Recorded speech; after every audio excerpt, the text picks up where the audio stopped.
Na nossa primeira aula, você viu as dificuldades que eu tive para conseguir alcançar bons resultados nos meus motores, e que eu acho que são praticamente as mesmas de todo mundo que está começando nessa área. E quem sabe, minha história sirva de inspiração para você se dedicar ainda mais a buscar conhecimento, para não cometer esses erros na hora de preparar os motores. Eu também te ensinei quais são os principais componentes de uma preparação e qual a influência de cada um deles no resultado final. E te mostrei os maiores motivos de quebra de motores preparados, entre eles as folgas e as tolerâncias de montagem. E aí, meu amigo, beleza? Seja bem-vindo ao segundo vídeo da semana da preparação. Sabe uma coisa legal que eu estava vendo aqui? É que muitas pessoas que assistiram a primeira aula deixaram vários comentários positivos. E é muito bacana saber que a galera está gostando e que o conteúdo está sendo realmente útil. O meu objetivo aqui é passar conhecimento, que seja fácil de ser entendido e que realmente melhore o resultado de quem está assistindo e aplicando. E teve gente que comentou que gostou muito das dicas sobre como ter uma renda extra fazendo preparação. Muita gente não tinha ideia que dá para faturar uma boa grana com isso. Mas se liga numa coisa. Para dar certo, você precisa entregar resultado.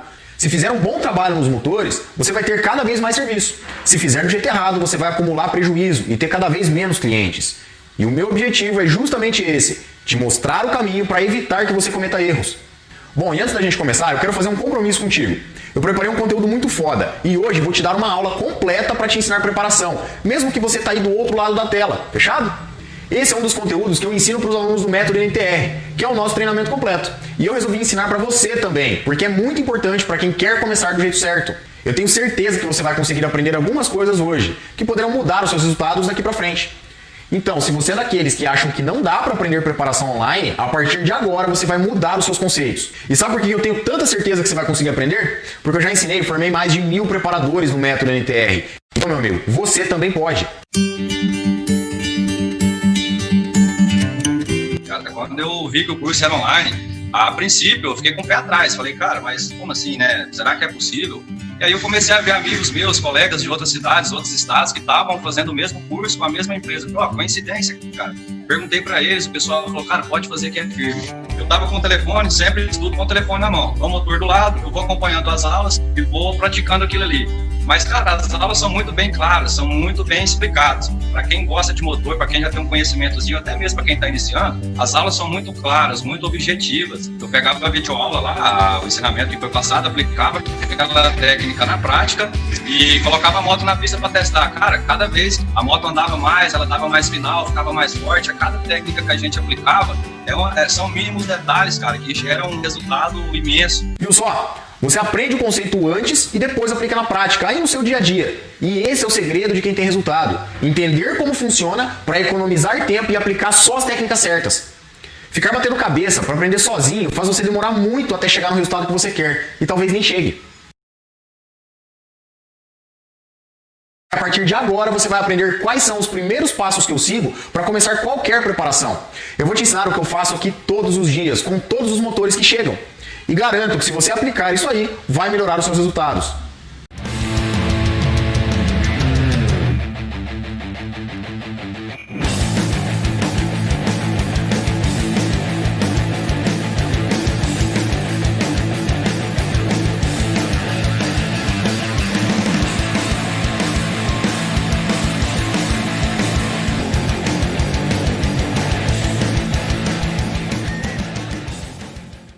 Bom, e para começar, então a gente vai passar sobre os fundamentos da preparação, que é a base de todo projeto de preparação que você for realizar. Então, para você fazer isso da maneira mais correta possível, a gente tem alguns passos para seguir, né? Eles aqui, então, são 3 passos, né? Então, 3 passos que a gente vai utilizar nesse início, tá? Isso aqui, né, realmente é o início, antes da gente fazer qualquer coisa na moto, antes da gente aceitar o serviço, digamos assim, a gente desmontar o motor, a gente começa, então, por essas partes aqui, tá? Então, o primeiro passo, o que a gente vai fazer? A gente vai trocar uma ideia com o cliente, tá? O que é a ideia aqui? Entender o que o cliente espera, o que ele quer dessa moto. Então, sempre que alguém vai preparar um motor, vai chegar para ti e vai falar, ó, eu quero fazer uma moto forte.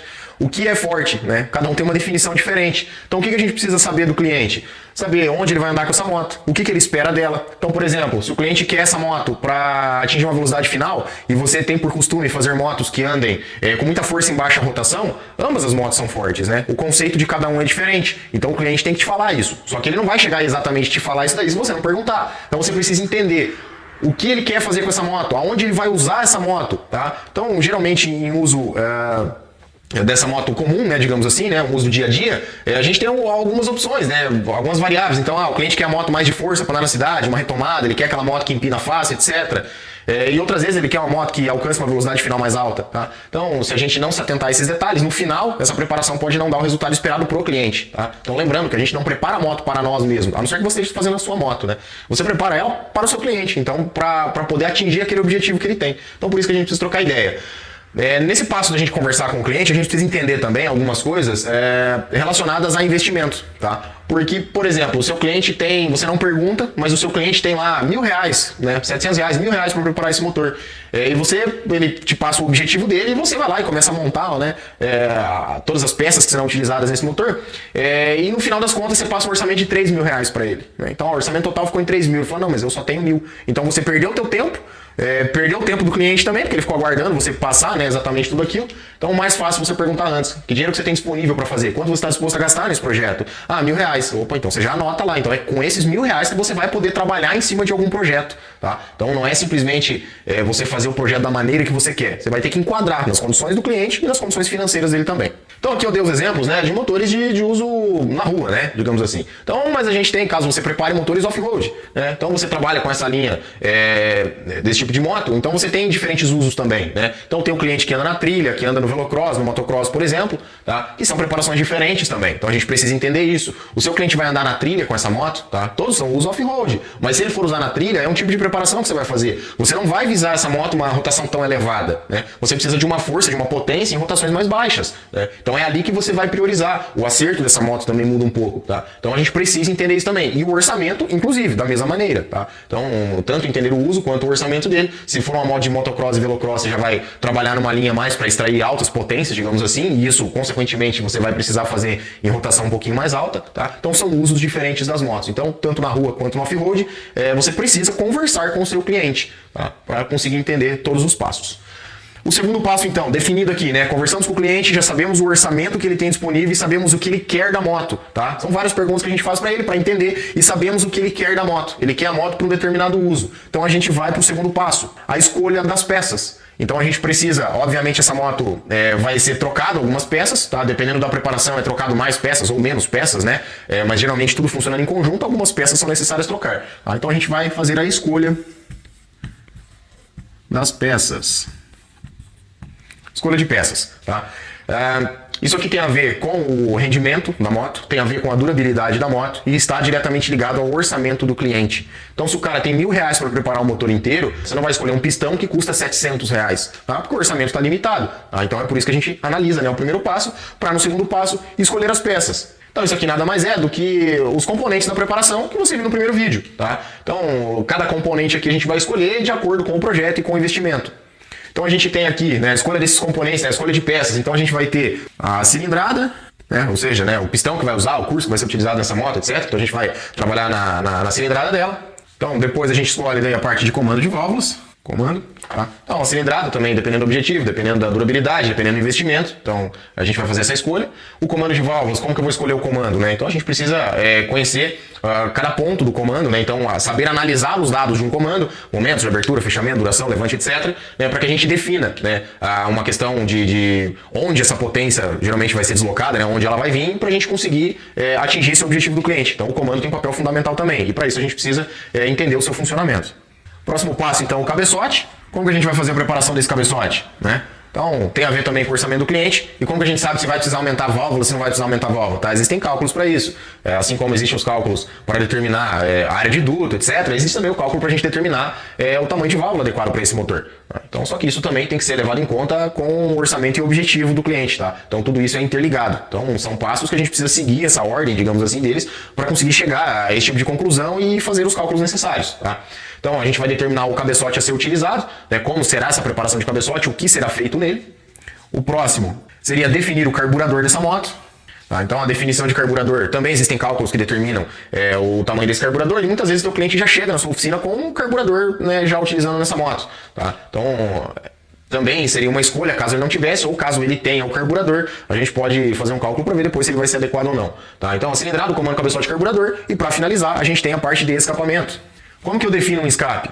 vai depender do modelo do escape. Se é um escapamento que mantém, né, traz essa potência para giro mais alto, giro mais baixo, se é um escape que restringe um pouco mais, um pouco menos, tá? Isso, dependendo também do uso, precisa ser enquadrado em todo esse projeto do motor, tá? Então, basicamente, as peças, é claro que dependendo do motor a gente vai trabalhar com algumas outras, né? Na cilindrada entram outras questões também, né? Parte de comando de válvula, questão de enquadramento, o cabeçote, a maneira de fazer, o carburador e escape, tá? Mas basicamente, cilindrada, comando, cabeçote, carburador e escape. Esses são os componentes, né? E a gente precisa escolhê-los, então, de acordo com os dados passados pelo cliente. Bom, então aqui para servir de exemplo, né? Então o cliente tem um orçamento relativamente limitado, então não vai trabalhar com uma cilindrada muito elevada, só que o cliente ele é um pouco pesado, vamos dizer assim, né? Então você poderia montar aqui um kit 4mm, por exemplo, se isso aqui fosse uma Titan 150, tá? Só de exemplo. Um kit de 4mm na moto, o cliente é um pouco pesado, o kit 4mm não tem muito torque, não tem muita força, então opa, vamos colocar um kit 190. Eu poderia colocar um 4mm com pino cursado, por exemplo, para dar um pouco mais de força nessa moto? Poderia, só que aí a preparação muda um pouquinho, você tem que abrir a parte de baixo, colocar um pino, talvez mexer em biela ou não, dependendo do caso, né? Isso vai encarecer o projeto. Então o orçamento do cara tá te limitando, você pode fazer um 190, você vai abrir só a parte de cima, colocar o kit e vai ter um funcionamento também adequado, pelo cliente ser um pouquinho mais pesado, para você poder atingir aquele resultado que ele espera. Só que o seu cliente ele já tem um carburador e um escape na moto, por exemplo, tá? Ele já está com um carburador diferente do original, um carburador maior, por exemplo, né? E como que eu vou saber se esse carburador vai servir para aquilo ou não, né? Então você tem a cilindrada definida, você vai definir o comando, você vai definir o cabeçote, mais carburador e escape ele já tem. E aí, como que eu sei se isso vai se enquadrar ou não? Então isso aqui nos leva, né, para o nosso terceiro passo, né, que seriam o quê? Os cálculos, tá?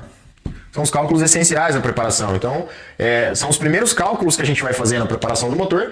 Novamente, antes de desmontar, tudo isso daqui a gente ainda não desmontou o motor. Tá? Isso aqui a gente está entendendo o que a gente precisa fazer e calculando o que a gente vai precisar fazer, escolhendo as peças, etc. Tá? Então, quais seriam esses cálculos? Né? O primeiro deles, então, a cilindrada.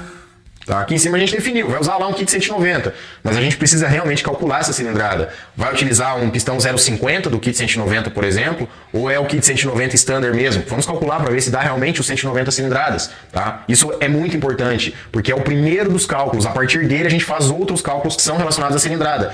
E a gente não pode se confundir só com a nomenclatura. Kit 240 para CRF, ele tem realmente 240 cilindradas? Então você precisa calcular isso. Tá? Então calcular para saber a cilindrada exata. O segundo cálculo, taxa de compressão.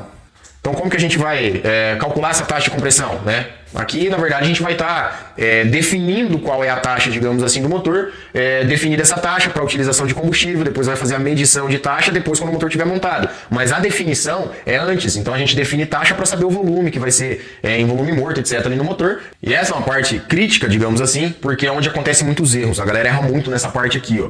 Porque a taxa de compressão está diretamente ligada a desempenho, mas também está diretamente ligada à durabilidade, à longevidade desse motor. Então, um erro na taxa, né, de acordo com outros parâmetros que a envolvem, pode nos trazer um grande prejuízo ou pode nos dar um grande resultado. Tá? Então, a taxa de compressão é algo indispensável a gente entender o seu funcionamento, entender o porquê da taxa, como que ela é, para poder tirar desempenho e evitar uma quebra do motor também, tá? Então, cilindrada, taxa de compressão. O próximo cálculo que a gente vai utilizar é uma questão de RL. Então, nesse caso, se a gente utilizando aqui um kit 190, né, o RL não vai alterar, porque a gente vai ter o mesmo curso de virabrequim com a mesma biela, tá? Então, esse RL aqui não iria alterar, mas é bom a gente calcular e ter noção do RL desse motor e manter esse dado anotado, tá? Todos esses cálculos aqui, é importante que você anote eles e tenha um certo parâmetro daquele motor que você preparou.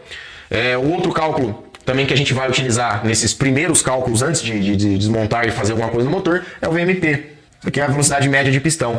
É um fator muito similar à taxa no que diz respeito a trazer desempenho, mas também diminuir a vida útil. Tá? É um fator que é obrigatório calcular, porque muitas vezes o seu motor pode quebrar do nada, explodir, esfarelar o motor e você não sabe o porquê.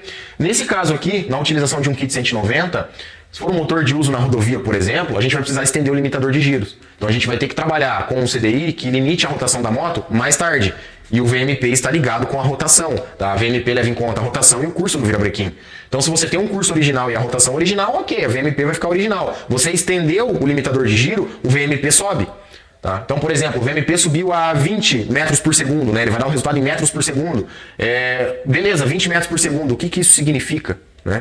Então, a gente precisa analisar pelo seguinte, não é só fazer o cálculo, não é só saber fazer o cálculo. O cálculo é fácil, né? É questão de segundos, você realiza um cálculo desse. Todos eles aqui são cálculos simples, tá? Extremamente fáceis de fazer e fáceis de encontrar como calcula isso. Mas não é a questão do cálculo, tá? Motor é matemática, é engenharia, sim, mas não é a questão de saber fazer o cálculo. É interpretar aquele resultado e saber o que isso vai acontecer. Como eu mencionei do RL, vai permanecer original. O RL de uma Titan 150 é 0,30. O que isso quer dizer? Né? O que isso quer dizer? Se fosse 0,31, como que ia ficar? Se fosse 0,29, que mudança vai ter o motor? Então é entender essa questão. O VMP é a mesma coisa. Deu 20, deu 19, deu 21. Qual que é a diferença entre esses três números? Tá? Então a gente precisa entender a questão do resultado aqui e interpretar eles. E por último, a gente calcula então a questão de carburador, tá? Ou TBI, né? Se for uma moto injetada, a gente calcula o TBI também, tá? Existem cálculos para isso, tá? Não é simplesmente, eu vou colocar um carburador grande, tá? O kit 190, o cara tem um carburador 40 milímetros. A moto funcionar, funciona. Você pode colocar um carburador de carro ali que vai funcionar se você conseguir fazer acerto, tá? Mas funcionar é diferente de ficar bom, tá? Isso é uma coisa que precisa entender. O motor funciona com um carburador gigantesco, um kit 190? Funciona, mas vai ficar bom? Essa é a questão.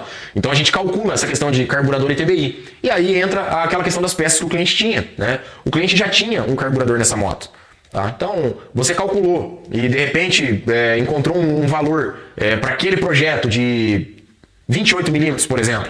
Só que o seu cliente tem um carburador 30. Você pode utilizar esse motor? Pode fazer dessa maneira? Pode, né? O que vai acontecer? Você vai ter que conversar com o seu cliente. Então, quanto maior o carburador, a gente tem prejuízos. Quanto menor o carburador, a gente também tem prejuízos. Esse cálculo já é justamente para acertar no alvo lá, naquilo que você está buscando nessa moto. Calculou, você acerta em cheio ali no alvo. Se o seu cliente for maior ou menor, você vai ter que conversar com ele e explicar essas diferenças. Falar, dá para fazer, até consegue fazer. Só que pode acontecer determinado comportamento na sua moto, porque essa peça aqui não se enquadrou nesse projeto, tá? Então os cálculos, ele tem essa importância para você entender o que você está fazendo, ter a durabilidade no motor, rendimento também, parte de taxa, VMP, RL, carburadora, cilindrada, tudo isso é interligado. Uma coisa depende da outra. Percebam que isso daqui não é nada isolado. Então se o seu cliente quer uma moto de rodovia, você só vai aumentar a cilindrada? Isso muito provavelmente, né, não vai ficar de acordo com aquilo que ele espera, tá? É claro que isso aqui tem a ver com o orçamento dele. Então se o cara tem lá R$300 para fazer uma preparação, é óbvio que você não vai conseguir fazer muita coisa, tá? Mas é tudo interligado. Então, ele quer um modo de rodovia, vai fazer um kit 190, por exemplo. Você precisa seguir os passos da escolha das peças e calcular tudo isso, para que você tenha realmente um desempenho. Então não é só o aumento de cilindrada, você tem a parte de comando, cabeçote, carburador, e calcular tudo isso para que você tenha uma boa longevidade desse motor, tá? Nenhum motor apresenta seu pleno rendimento se ele não tiver longevidade. Todo motor que quebra muito cedo, ele não atingiu nem o desenvolvimento que ele deveria ter e já quebrou. Então o cliente não aproveitou, não teve um resultado satisfatório, né? E você com certeza não vai ter esse cliente novamente aí para fazer o serviço na moto dele. Então é por isso então que eu vou aprofundar esse assunto contigo agora, para você entender como uma taxa e um combustível correto, né, a escolha da taxa e do combustível a ser utilizado para ela podem melhorar o desempenho, né, você ter realmente o desempenho do motor, e como a taxa e a escolha do combustível errado pode matar o desempenho dele e também está relacionado a uma quebra. Vamos entender primeiro o ciclo de funcionamento do motor, tá? Para muita gente isso aqui é bastante simples, mas é muito importante a gente prestar atenção a alguns aspectos aqui, porque isso vai ajudar na compreensão, né, para a gente conseguir entender realmente por que a taxa de compressão gera potência no motor, porque a gente consegue gerar potência com a taxa, tá? Então, um motor a 4 tempos, né, ciclo Otto, então a gente tem 4 tempos, obviamente, né, admissão, compressão, combustão e exaustão, funcionando da seguinte maneira, né? O pistão então está em momento de descida, né, PMS até PMI, válvula de admissão aberta. Então ele está no período admitindo, né, ar combustível, está admitindo massa de ar combustível. Então a gente fez a admissão, com a volta do virabrequim, né, movimento rotacional do virabrequim, esse pistão torna a subir de PMI até o PMS, tá? Então, para quem não lembra, ponto morto inferior, ponto morto superior. Então começou a subir para comprimir essa mistura. Então a gente, né, o motor, né, a gente não admite nada, é o motor admitiu então ar combustível e ele precisa comprimir essa mistura no processo do funcionamento aqui do motor em questão. Então ele vai comprimir essa mistura, quase chegando lá pertinho de PMS, pouquinho antes do pistão chegar no seu máximo, né, ponto morto superior, ocorre a centelha da vela, tá? Então é ali que a vela vai disparar. Então a centelha da vela não é disparada exatamente em PMS ou depois, né? Ela é disparada um pouco antes, tá? E com isso começa a inflamar aquela mistura. Então toda aquela massa de ar combustível começa a se inflamar. Isso leva um tempo para ocorrer, tá? Então, primeiro entendimento. Esse pistão torna a descer. Pouco depois que ele passou de PMS, tem a máxima pressão do cilindro, tá? Que é onde a gente vai ter uma pressão, digamos assim, de combustão mais alta, né? Que a gente tem uma combustão quase que completa, digamos assim. Isso vai ter uma elevação muito grande de temperatura, obviamente está pegando fogo ali dentro, né? A gente inflamou essa mistura. Como a gente está com as válvulas fechadas, nesse momento, essa elevação de temperatura aumenta muito a pressão interna aqui do cilindro. Quando essa pressão aumenta, ela joga o pistão violentamente para baixo. O pistão então é jogado violentamente para baixo, com o movimento ele vira brequim, ele torna a subir entre PMI e PMS. Tá? Nesse momento aqui a válvula de escape já está aberta, tá? E a gente joga os gases para a atmosfera. O momento de potência do motor, né, o desenvolvimento de potência de um motor, ele ocorre na fase de combustão, tá? É aqui que a gente tem potência, porque é aqui que é gerado a pressão, né? Então elevou a temperatura, aumentou a pressão, joga o pistão para baixo. Então a fase de potência que a gente chama o tempo de potência, tá? É na combustão. E depois aqui vai pro escapamento, sai, né, pro escapamento, vai para a atmosfera, a gente joga os gases para fora. Propriamente dito, então, a taxa de compressão, como que ele consegue fazer com que a gente ganhe potência? Como eu mencionei, essa reação química, tá? Que seria a combustão, ela tem um tempo para ocorrer. Toda reação química tem um tempo. Então a gente tem, dependendo da rotação que a gente tiver, da quantidade, do volume, né, da massa total de ar combustível aqui, a gente precisa de um certo tempo para que ela ocorra. Quanto mais rápido ocorrer essa reação, maior vai ser a energia liberada por ela. Então, no caso, a combustão, né, seria mais potente, né? Quanto mais rápido toda essa reação ocorrer, mais energia é liberada. E o que a taxa de compressão entra, né, nesse quesito? Quanto maior for a taxa de compressão, obviamente, mais ela vai comprimir essa mistura, né? Como eu mencionei, aqui o momento de compressão do motor, tá? Então, aqui em dado momento, a válvula de admissão se fecha, a gente tem o cilindro vedado, né? Válvula de admissão fechada, válvula de escapamento fechado, a gente tem essa massa de ar combustível aqui dentro, o pistão vai subir e vai comprimindo essa mistura. Quando a gente comprime essa mistura, ela aumenta a sua temperatura, né? Assim como na combustão aumentou a temperatura, aumenta a pressão, aqui da mesma maneira. Só que aqui a gente aumentou a pressão e por isso a temperatura vai aumentar. E aí com isso, né, essa massa de ar combustível vai estar já numa temperatura mais elevada. Quanto mais elevada tiver a temperatura dessa massa de ar combustível, mais rapidamente vai ocorrer essa reação da combustão. E com isso a energia liberada da combustão é maior. Então essa é a explicação por que a taxa de compressão ganha potência no motor. É por esse motivo. Bom, Fábio, então você falou que aumentando a taxa de compressão meu motor ganha potência. Então eu tenho mais potência se eu aumentar a taxa de compressão. O que ocorre é que não devemos fazer isso de forma indiscriminada. Então não é somente aumentar a taxa de compressão. Existem N variáveis que nos limitam nessa questão de taxa de compressão. E uma delas, a principal delas, é o fator de resistência do combustível à detonação. Tá? Então a taxa está diretamente ligada ao combustível. Geralmente não é o combustível que vai te trazer a potência. O combustível é apenas resistente àquela taxa de compressão e é aquela taxa que vai te dar potência. Com exceção de um combustível dos que serão citados aqui, né, os demais não aumentarão, digamos assim, a potência desse seu motor. Tá? Então a gente tem alguns combustíveis de fácil acesso, né, como gasolina e etanol, né, que é o álcool de posto. Tá? Só que a gasolina ela é dividida em duas partes. Temos a gasolina em três, na verdade, né, gasolina comum, gasolina aditivada e gasolina premium. Tá? Comum e aditivada vão entrar aqui no mesmo quesito, eu já vou explicar o porquê. Então teríamos gasolina e gasolina premium, teríamos o etanol, que é o álcool de posto, né, o etanol hidratado, e temos aí em uso em competição a questão de metanol quando ele é permitido também. Tá? Dentre esses, o metanol é o único que tem poder de aumentar a potência do seu motor, mesmo que você não utilize a taxa ideal para ele, correta para ele, mesmo assim tem um leve aumento de potência. Tá? Então vamos por partes, né? Primeiro, gasolina. Então, duas variações, né, da gasolina. Então temos a gasolina comum e aditivada, que elas vão ficar aqui no mesmo patamar ali, porque o índice de octanos delas é exatamente igual, tá? Então a gente tem a gasolina, eu vou colocar como comum barra aditivada. Gasolina comum e aditivada. Qual é a diferença entre elas? Só os aditivos, tá?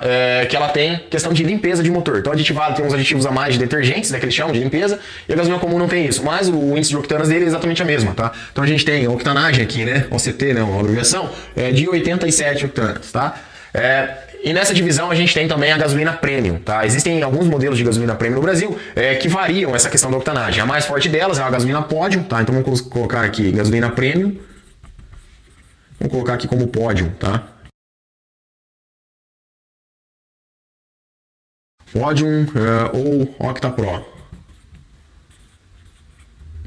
Tá? Então, são gasolinas equivalentes, digamos assim, na questão de índice de octanos, que elas vão ter aí em torno de 97 mais ou menos, tá? 96 a 97. Vamos colocar aqui 97, tá? Existem outras gasolinas premium também no Brasil, tá? Então a Shell, a modelo Racing, tá? Ela também é uma gasolina premium, só que ela tem um pouco menos o índice de octanos dela, tá? 91, 92 mais ou menos. E um detalhe, tá? Gasolina por exemplo, né, Shell V-Power não é gasolina premium, é gasolina aditivada. Shell V-Power Racing, essa sim é a premium, tá? Difícil de encontrar. Então, de gasolina, basicamente, teríamos essas duas vertentes, né? Comum e aditivada, numa vertente, e a gasolina premium em outra. E temos também o etanol, tá? Então, combustível de fácil acesso, também o etanol. Só uma questão, existe etanol aditivado, não muda nada essa questão de octanagem dele, né? O índice de octanas dele. É apenas a questão de aditivos detergentes, tá? De limpeza, alguma coisa nesse sentido, mas não altera nada índice de octanas.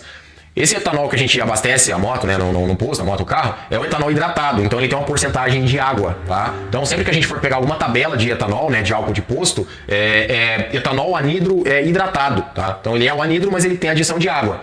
Então é um etanol diferente daquele que é misturado na gasolina, que não tem adição de água, tá? Então os dados são diferentes, por isso que eu vou colocar aqui índice de octanas acima de 100, tá? Então vamos colocar aqui, ó, etanol, octanas mais de 100, tá? Dependendo da tabela que a gente busca a questão de índice de octanas do etanol, a gente vai encontrar 100, 115, 110, 105. Então varia, vou deixar como acima de 100. Qual é a vantagem do etanol? Ele é altamente oxigenado, tá? Não tanto quanto o terceiro combustível que a gente vai falar, que é o metanol, mas esse álcool de posto ele tem uma quantidade grande, né, molecular de oxigênio na mistura, tá? Então vai alterar a questão de consumo da moto, porque a razão de estequiometria dele, que a gente chama que é o acerto, daí já é outro assunto, mas tem a ver com os combustíveis, você precisa colocar muito mais combustível lá dentro do motor para gerar a mesma energia, tá? Então com isso o consumo eleva, só que ele tem uma grande resistência à detonação, então você pode colocar pressão e temperatura, dificilmente você vai ter detonação no etanol, tá? E o metanol também mais de 100. Qual que é a diferença, Fábio? O metanol não tem porcentagem de água, como o etanol de posto, tá? Isso não é por isso que ele é melhor ou pior, tá? A composição química dele, a fórmula molecular dele é diferente e ele é mais oxigenado que o etanol, tá? Basicamente a diferença entre eles é a questão de oxigenação. Então a fórmula do metanol tem mais oxigênio. Os dois basicamente suportam a mesma taxa de compressão. O metanol até um pouquinho mais, você consegue colocar até um pouco mais de taxa de compressão nele, tá? Por que eu coloquei só um mais 100 então? Porque variam, né, essas questões de tabelas que a gente consegue de índice de octanas no combustível. E como é acima de 100, né, 100 significaria o limite testado pela gasolina. Então a gasolina premium 97, né, se ela tivesse 100, então ela teria isoctano 100, tá? Parâmetros de medição. Aqui, como não tem isoctanos no teste, é estimado então valores, tá? Então são valores estimados, eu coloco acima de 100, fica mais fácil. E questão de taxa de compressão, Fábio, o que muda? Vamos lá. Gasolina comum. Só um detalhe, né? Podem haver casos que a gente consegue colocar um pouco mais de taxa sem ter problemas, mas existe um fator de risco. Por esse fator de risco poder quebrar o seu motor, é que a gente se limita a números um pouquinho menores. Gasolina comum, 87 mais ou menos o índice de octanas dela. Como que a gente vai fazer taxa de compressão desse motor? No máximo 10,5. Ah, Fábio, mas eu já usei numa Twister 11 de taxa e não tive problemas. A gente não pode levar a exceção como regra, tá? Então vamos utilizar números cautelosos. 10,5 de taxa é uma boa taxa de compressão para gasolina comum, tá? E a gente determina ela como limite. Acima daquilo ali existe um fenômeno chamado detonação, tá? Então o combustível vai detonar, né, propriamente dito, porque ele não suporta aquela temperatura e aquela pressão a qual ele está sendo usado ali dentro do motor. Então muito alta taxa, você tem uma pressão maior, uma temperatura obviamente maior, o combustível não resiste e ele detona, tá? O nosso motor funciona a combustão e não a explosão. Então a gente não pode deixar que detone tudo lá dentro, que a gente vai ter quebra de motor, tá? Então a taxa de compressão, vou colocar em vermelho, é de até 10,5 para 1, tá? É um limite, então. Não passem de 10,5 para 1 gasolina comum. Gasolina premium, Fábio, quanto que eu posso usar? Como o índice de octanos dela é bem maior, a gente consegue utilizar uma taxa de compressão maior nesse motor, tá? Só que é uma gasolina de custo-benefício não tão viável, digamos assim, para motos de rua, porque questão de valores, ela é muito mais alta e a gente vai utilizar uma taxa de compressão ainda menor do que o etanol. Mas é viável, é possível, dependendo de uma competição que não é permitido utilizar álcool, você vai utilizar uma taxa e vai utilizar a gasolina Podium ou a Octa Pro, tá? Você vai trabalhar valores em torno de 12 para 1, tá? Até 12 para 1, tá? Novamente, existem casos de conseguir usar mais de 12 para 1? Sim, existem, mas isso é muito relativo e é um risco de quebra para o motor. Então você vai colocar ela aqui até mais ou menos 12 para 1, tá? Então, taxa de compressão até 12 para 1 na Podium é uma taxa de compressão que você, sim, consegue usar, tá? Não vai quebrar seu motor por causa disso. No etanol, Fábio, como que eu consigo então a taxa? Qual que é a taxa que eu consigo no meu motor? Tá? Vão percebendo o aumento de taxa que esse motor vai tendo. No etanol, então, você vai partir de um mínimo. Por que de um mínimo? Se a gente não tiver uma taxa de compressão adequada, o etanol ele demora para acender. Tá? Então ele é um combustível que ele é meio chato para começar a acender realmente, a entrar em combustão. Depois que entra em combustão, 10 fidel, é rapidinho, queima legal. Mas para começar ele é um pouco chato. Então a gente precisaria de uma taxa de compressão, né? Ou de outros artifícios, digamos assim, né? Bastante avanço de ignição e tal. Mas a gente não vai entrar nesse assunto de avanço aqui, falando mais em relação à taxa mesmo. Então uma taxa de compressão no álcool de pelo menos 12,5 para 1, tá? Então taxas, vamos colocar aqui mais de 12,5 para 1, tá? Até quanto eu posso ir, Fábio? Depende, até 14,5 de taxa, você consegue utilizar álcool tranquilamente. Seu motor não vai entrar em detonação, tá? Mas você precisa ter mais de 12,5 para utilizar. Fábio, eu fiz o motor e ele ficou com 12 de taxa. Eu uso gasolina premium ou eu uso álcool? O ideal seria usar gasolina premium. Se você quiser utilizar álcool, aumente um pouquinho mais a taxa, para chegar pelo menos nos 12,5, tá? Isso aqui já visando como estratégia. Aumente um pouquinho para chegar pelo menos nos 12,5, pelo menos, para daí você começar a usar etanol. Significa que 12,5 é perfeito? Não, não é perfeito para o etanol, mas é onde ele começa a ter uma certa eficiência. Aí sim a sua potência já começa a aumentar, digamos assim. Tá? Fábio, eu não quero usar álcool, como que eu faço? Diminui então para 10,5 para 1 a taxa e utiliza gasolina comum. Metanol.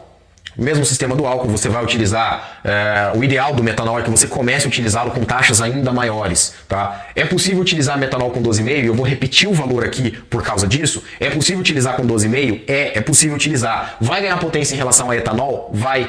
Com a mesma taxa eu vou ganhar potência? Sim, porque a oxigenação do metanol é maior. Então essa questão do mais oxigênio, você coloca ainda mais combustível lá dentro e com isso você tem mais potência no motor.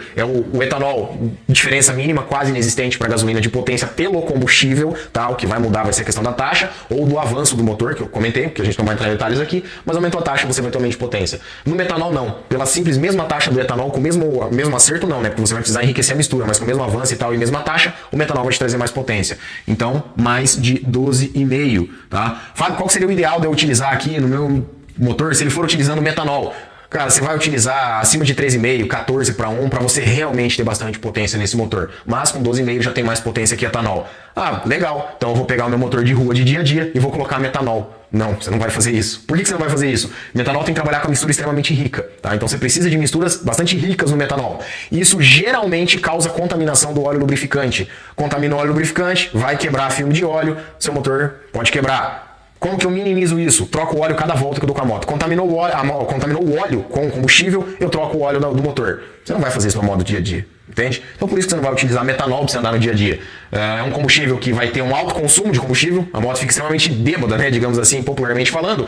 Mas não é esse o maior problema. O maior problema é que a troca de óleo tem que ser frequente porque ela contamina por causa desse excesso que você tem que deixar o motor. Então não é um combustível legal para você utilizar no dia a dia. Isso aqui é combustível para competição, quando ele é permitido. E ele é extremamente tóxico, tá? Então não fiquem brincando com metanol, moto na rua, porque além de ser tóxico, você tem um prejuízo financeiro, tem que trocar o óleo. Utilize etanol então. Vai utilizar uma taxa mais alta? Utilize etanol. Consome mais que a gasolina, obviamente, mas o etanol é mais barato. Então, questão de valores, não vai mudar muita coisa aqui, só que você tem um maior desempenho porque você tem essa taxa de compressão. Fábio, que vai acontecer se uma gasolina comum acima de 10,5? É o que eu já comentei. Vai causar a questão da detonação e geralmente isso quebra a canaleta de pistão. Você tá com seu motor, quebrou a canaleta, você não sabe a taxa que você está usando, você vai e monta de novo na gasolina. E ele tem mais de 10,5, só que você não sabe. Quebra a canaleta de novo. Você vai ficar a vida inteira montando esse motor e vai ficar quebrando. Até que uma hora você vai chegar e vai falar, vou colocar 3 juntas embaixo do cilindro. Isso é muito comum de acontecer, pessoal. Colocou 3 juntas embaixo do cilindro, parou de quebrar. Opa, parou de quebrar porque eu coloquei 3 juntas. Mas você nem sabe a taxa que você está usando. Então meça essa taxa, né? Façam esse procedimento de medir a taxa, saber exatamente qual que está utilizando, que você vai ter desempenho pelo aumento de taxa desde que utilize o combustível correto. Se você tiver o combustível errado, você vai ter uma quebra e vai sofrer prejuízos com isso. Bom, então, mencionado, né, os valores a serem utilizados. Na gasolina, eu determino ali um valor limite, por causa da quebra, e no etanol, a partir de determinado limite, tá? Questão de uso, testes práticos feitos, né? O que eu prefiro usar? No etanol, eu consigo ir até em torno de 14,5. 14,5 eu ainda tenho bons resultados. Então, vou colocar aqui em torno de 14, tá? 14 para 1, tá? Eu tenho resultados, tá? Fica bacana, fica legal, tenho bastante resultado bom. E no metanol, tá? Metanol 12,5 já dá potência? Já. O que eu prefiro usar? Pessoal, entender então o seguinte, se eu consigo mais potência aumentando taxa e o metanol é um combustível de competição, eu vou utilizar mais taxa de compressão do que 12,5, caso eu vou utilizar só o metanol, tá? Então eu prefiro utilizar entre 14 e 16 de taxa, tá? Então vou colocar entre parênteses, 14 para 1 a 16 para 1 de taxa. Tá? É onde eu vou ter o maior aproveitamento desse combustível e é onde eu vou ter a maior potência também desse motor. Uma coisa que precisa ser entendida. Não é porque o etanol, até 14 para 1 eu utilizei e ficou bom, 14,5 para 1 e ficou bom, ficou legal, o rendimento ficou ok, que você vai fazer isso em qualquer motor. Você não vai pegar um motor Titan 150 com 250 cilindradas, válvula original, comando para usar na cidade, um comando de média, né, digamos assim, e vai colocar 14 para 1. Essa moto vai ficar horrível e essa moto pode vir a ter problemas, tá? Principalmente de quebra, porque você tem a potência em giro muito baixa e isso força demais o motor. Então não é qualquer motor que você vai utilizar isso, tá? Se você tem um motor equilibrado, cabeçote equilibrado com a cilindrada e um comando de válvulas decente, né, para aquele projeto de motor, aí tudo bem, você vai visar essa taxa maior, mas você já prepara o seu motor visando aquilo. Não é um motor que você está usando 10 de taxa, que simplesmente você vai colocar 14 e vai melhorar o teu objetivo. Porque uma coisa é ganhar potência, outra coisa é atingir o teu objetivo. Teu objetivo é rodovia com essa moto? Será que é interessante colocar um metanol com 16 de taxa? Isso que a gente precisa analisar, tá? Não é porque é uma taxa eficiente pro combustível que vai ser eficiente pro teu tipo de uso, ok? Outra questão muito comum que acontece, principalmente com galera que não tem costume de medir taxa, mas muita gente que mede taxa também comete esse mesmo erro. Tem um motor lá que ele tem 9,5, 10 de taxa. O camarada vai lá e coloca álcool de posto, coloca etanol com 9,5, 10 de taxa. Você vai ter menos potência do que na gasolina, muito mais consumo, porque taxa de compressão e consumo são inversamente proporcionais. Você aumentou a taxa de compressão, seu consumo cai. Você diminuiu a taxa de compressão, o seu consumo aumenta. Então você tem 10 de taxa, 9,5 de taxa, 9 de taxa que seja, e está utilizando etanol, você está jogando dinheiro fora. Você não tem rendimento, o acerto dessa moto não fica redondo, porque você não tem uma taxa de compressão adequada para aquele combustível começar a acender de forma um pouco mais rápida, então você não consegue dar um acerto perfeito. Essa moto pode vir a ter falhas e muitas vezes você fica se batendo no acerto da moto e o problema não está no acerto. O problema está que você não tem uma taxa de compressão para aquele combustível. A taxa é muito baixa. Então esse é outro erro muito comum. Fábio, nesse caso, o que eu faço? Coloca gasolina. Tá? Ou, quero utilizar etanol. Aumente a taxa, se o seu motor permitir. Como eu já mencionei, depende do seu motor. Você não consegue usar 12,5, 13, 14 de taxa e ter o rendimento que você espera da moto. Tá? Então é isso, também precisamos analisar. Mas a questão do etanol, não utilizem com menos de 12,5 de taxa. Façam aquilo que eu comentei. 12,5, eu não quero usar álcool, por exemplo, ou eu não consigo atingir 12,5, eu consigo atingir só 11,5. O que eu faço? Você vai ter que usar uma gasolina premium. Eu não vou colocar uma gasolina que custa R$6 ou R$8. Diminui a taxa para 10,5 e utiliza gasolina comum. Tá? Então é essa lógica, esse raciocínio que precisam ter. E com esse tipo de informação, que são os dados, é importante que aí você consegue, né, entender o funcionamento, entender o porquê disso e conseguir aplicar da maneira correta. Um outro detalhe que vale a pena frisar, não confundam motores flex, carro flex ou até mesmo motos de off-road, que vem lá com moto de off-road, por exemplo, 13,5 de taxa, ou até as superbikes mais novas, 1000 mais novas, 600 mais nova, vem com uma taxa bastante elevada. Tá? Primeira coisa, no manual dessas motos é recomendado gasolina com alto índice de octanas, não é gasolina comum, você não pode utilizar gasolina de 87 octanas, que é a comum, num motor desse com a taxa elevada. Fábio, mas um monte de gente usa. Sim, um monte de gente usa. E por que acaba funcionando? Tá? A calibração desses sistemas de injeção eletrônico mais modernos, eles têm algo chamado Knock Sensor, é o sensor de detonação. Então o motor entra em detonação, ele tira avanço, ele faz um monte de correção, enriquece um monte a mistura da moto, e com isso ela não vem a entrar em detonação. Tá? Muita gente chama de grilar também, bater pino, etc. Tá? Mas é a detonação. Ela não entra em detonação. Carro flex é a mesma coisa. Carro flex com 12,5 de taxa e você vai lá e abastece combustível gasolina comum. Nesses casos, o manual diz que você pode utilizar gasolina comum, justamente por causa desse sensor de detonação. Então, tem 12,5 de taxa, você está usando gasolina, pode perceber, você vai sair de um quebra-mola devagarzinho, em segunda marcha, o carro dá aquela apanhada, ele bate pino, você escuta ele detonando, é uma detonação bem alta, inclusive. Ele detona um pouquinho e para de detonar. Por quê? O sensor de detonação informou que está detonando, a central foi lá e tomou as medidas necessárias, tirou avanço, enfiou um monte de combustível para esse carro parar de detonar, tá? Para você conseguir rodar com essa taxa. A gente não tem esse tipo de artifício para utilizar na rua, tá? Não é simplesmente pegar um sensor de detonação e enfiar lá no motor, tá? Tem toda uma calibração por trás. Então não vai funcionar. Moto de motocross também, as especiais off-road, né, que a gente chama, que são as importadas, 250, 450, etc., trabalham com uma taxa de compressão bastante elevada, só que diz lá no manualzinho delas, né? Trabalhem com gasolinas de no mínimo tantas octanas, tá?